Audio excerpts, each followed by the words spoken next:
pinanood to. Gutom naman ako.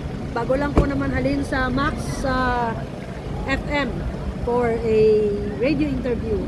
Dito ako kakain ngayon. Suki ako dito eh.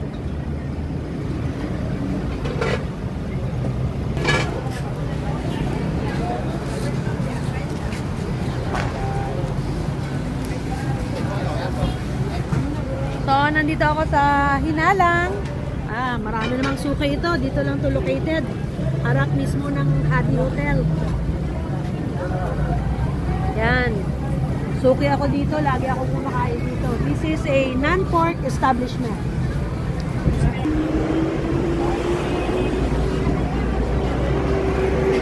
Yan o.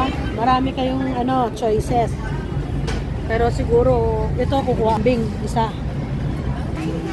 Tapos gusto ko nito gulay. Ayan. Tsaka syempre yung Hinalang mismo. Wala na siguro baka tinanggal nila.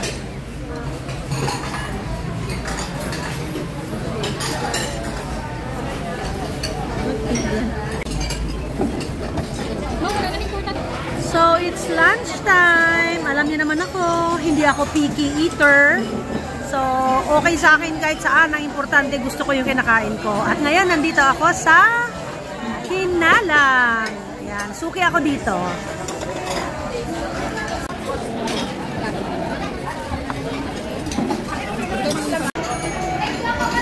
At syempre, dahil mahilig ako sa maanghang, yung medyo maanghang, kaya ako nandito sa Hinalang, papasabaw ako sa Hinalang. Pero mas gusto ko may kalamansi. Tikman natin ha.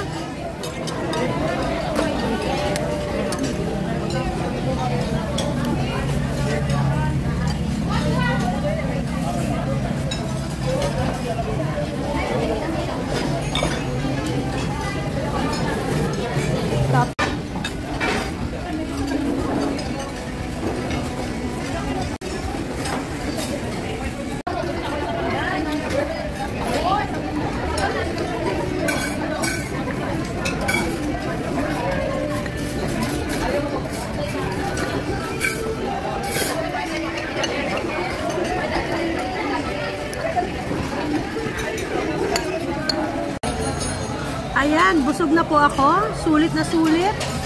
Pasabaw. Ang ako nga pawis, oh. Oh, gagawa ang panuhot. So, ayan po, nandito po ako ngayon sa Hinalang. Isa to sa mga go-to places ko. Mga quick lunch ko. Kasi gusto ko talaga yung maanghang. May sabaw na maanghang. So, ubos ko na po yung pagkain. And salamat po sa mga nanood ng aking JH Express Vlogs. Please support my YouTube channel, Junette Hurtado TV, and also my Facebook page, Junette Ines Hurtado in Action. Bye everybody!